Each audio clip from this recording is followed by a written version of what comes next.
The morning sun filters through the floor-to-ceiling windows of Marcus Thompson's downtown Chicago office, casting long shadows across his mahogany desk. He adjusts his tie one more time before the board meeting, but something catches his eye, a small drawing taped to his computer monitor. It's another one of 7-year-old Emma's masterpieces, featuring the same mysterious woman she's been sketching for weeks now. Long brown hair, kind eyes, always holding a book or standing in front of a classroom. Marcus runs his fingers through his greying hair, wondering when he became the kind of father who notices these details only in passing. 3 years since Sarah died in that car accident, and he's been juggling CEO responsibilities with single parenthood like a circus performer spinning plates. The drawing stares back at him. This woman Emma keeps creating with such careful detail, such obvious affection. Who is she? Emma just smiles whenever he asks, saying it's Miss Rodriguez, the best teacher in the whole world.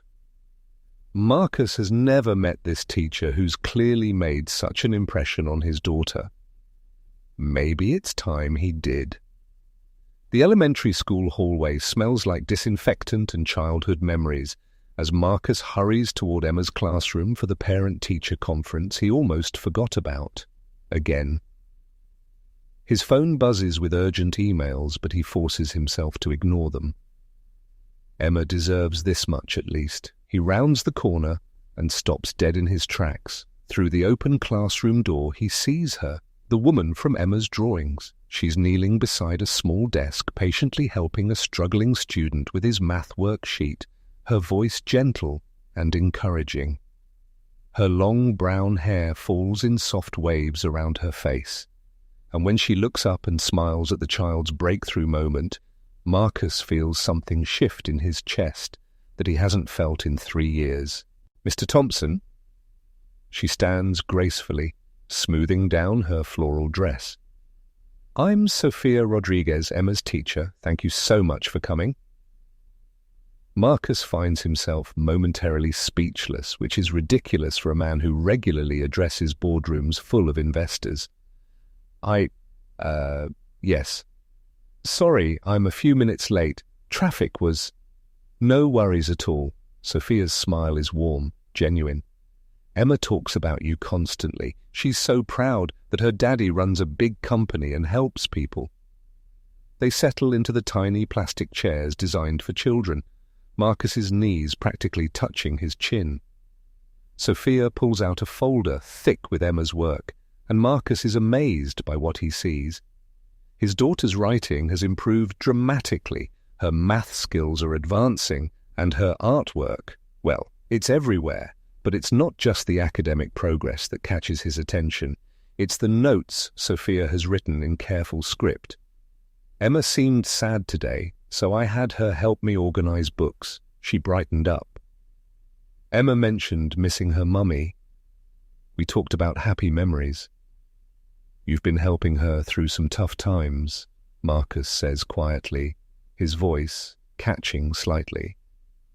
Sophia's expression softens. Emma is an extraordinary little girl. She has this incredible capacity for love and resilience, but yes, she's carrying some heavy feelings for someone so young. Marcus looks at the drawings scattered across the desk, all featuring Sophia in various classroom scenes. "She draws you constantly. I was wondering who this mystery woman was." "She draws me?" Sophia seems genuinely surprised, touched. "I had no idea. That's incredibly sweet." For the first time in 3 years, Marcus finds himself genuinely curious about someone else's story. "How long have you been teaching?" Over the following weeks, Marcus finds himself volunteering for school events he would have previously delegated to his assistant. There's the fall festival where he awkwardly attempts to run the ring toss booth while Sophia effortlessly manages face painting, creating elaborate butterflies and superheroes on delighted children's cheeks. Emma beams with pride, running between them with sticky fingers and a caramel apple. "Daddy, Miss Rodriguez made me a rainbow," Emma announces, showing off the colourful design on her cheek. "It's beautiful, sweetheart," Marcus says, but he's watching Sophia work, noticing how she remembers each child's name, how she celebrates their small victories, how she makes everyone feel special. During pickup times, their conversations gradually extend beyond Emma's progress. Marcus learns that Sophia grew up in a family of teachers, that she chose this profession because she believes every child deserves to feel valued and understood.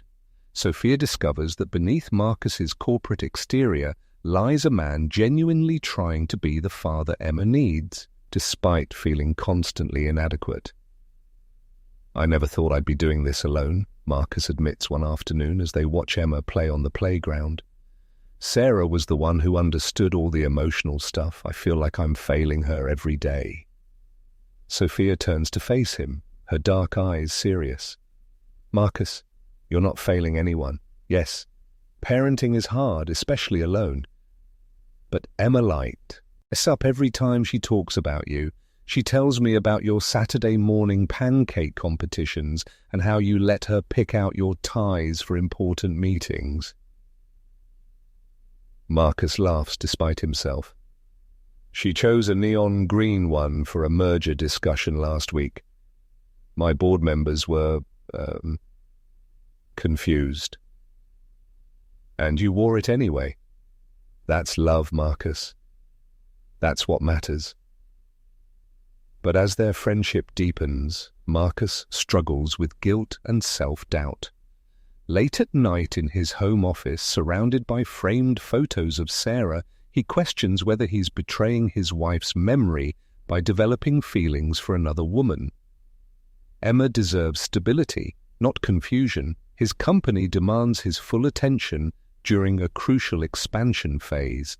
The last thing he needs is the complication of romantic feelings. Sophia faces her own internal battles. She's watched too many single parents use teachers as convenient dating options, and she's built careful professional boundaries over the years. But Marcus isn't like the others. She sees how he struggles to balance everything, how he genuinely wants to be better for Emma's sake. When Emma casually mentions that her daddy seems happier lately, like when Mommy used to make him laugh, Sophia's heart both soars and aches. The tension comes to a head during the school's Thanksgiving play.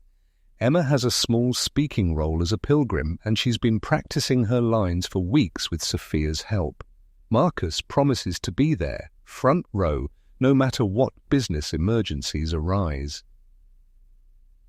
But 30 minutes before the performance, Marcus is trapped in his office with a client whose contract could make or break the company's quarterly projections. His phone buzzes with increasingly frantic texts from Emma's babysitter. She keeps asking where you are. She's crying now. The play starts in 10 minutes. Marcus stares at his phone, then at the room full of executives waiting for his decision. For 3 years, he's told himself that providing financially for Emma is the most important thing he can do. But as he pictures his daughter, scanning the audience for his face and not finding it, he realizes he's been using work as an excuse to avoid the harder parts of parenting. The emotional presence, the daily commitment, the vulnerability required to truly connect. He stands up abruptly. "Gentlemen, my daughter has a Thanksgiving play. We'll resume this discussion tomorrow." The executives exchange bewildered glances as Marcus grabs his coat and rushes toward the door, knowing he might be jeopardizing everything he's built professionally, but finally understanding what truly matters. Marcus arrives at the school auditorium just as the curtain rises. He slips into the back row, heart pounding from his sprint through downtown traffic and up 3 flights of stairs. On stage, Emma stands frozen in her pilgrim costume, her eyes scanning the audience with increasing panic. Their gazes meet across the crowded room, and Emma's face transforms with pure joy. She delivers her lines with newfound confidence, practically glowing under the stage lights.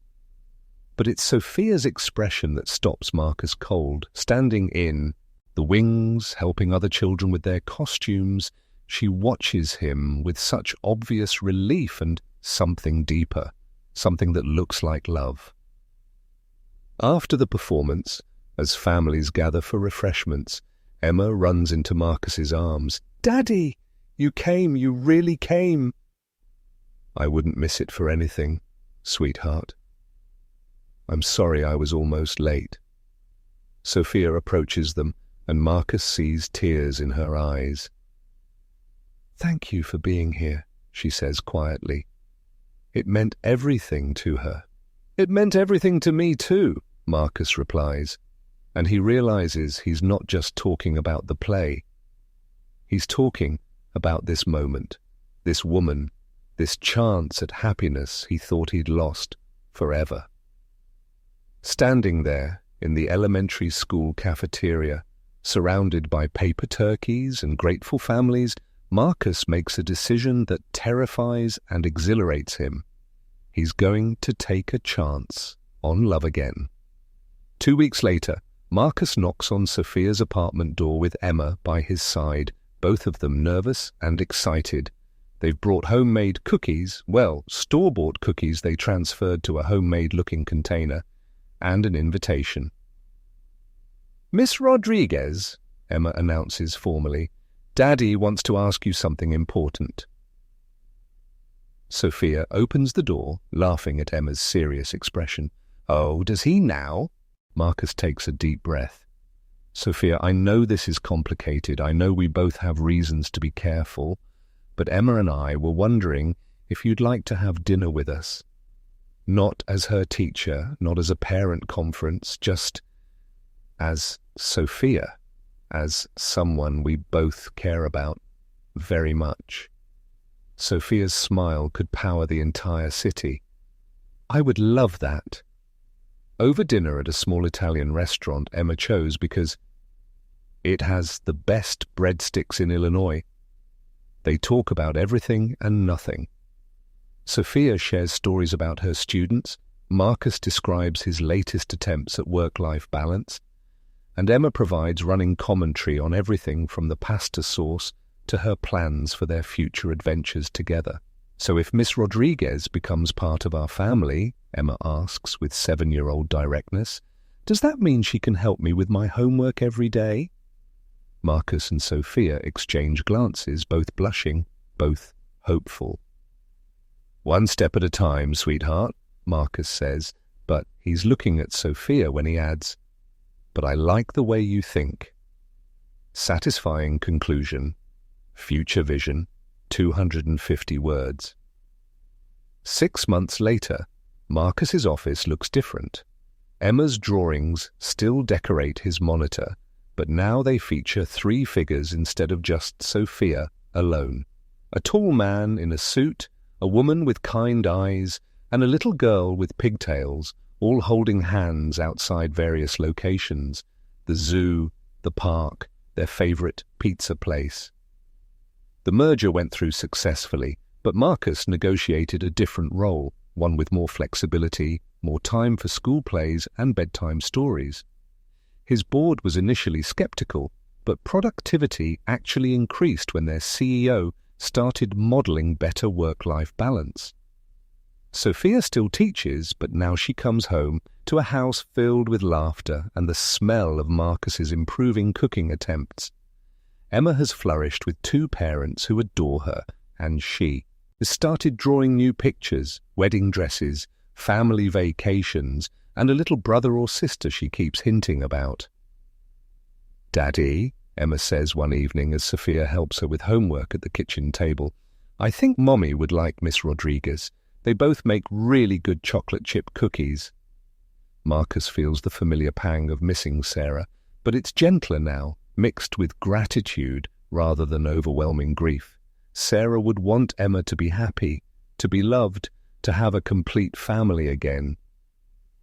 "I think you're right, sweetheart," he says, wrapping both his girls in a hug. "I think she'd like her very much.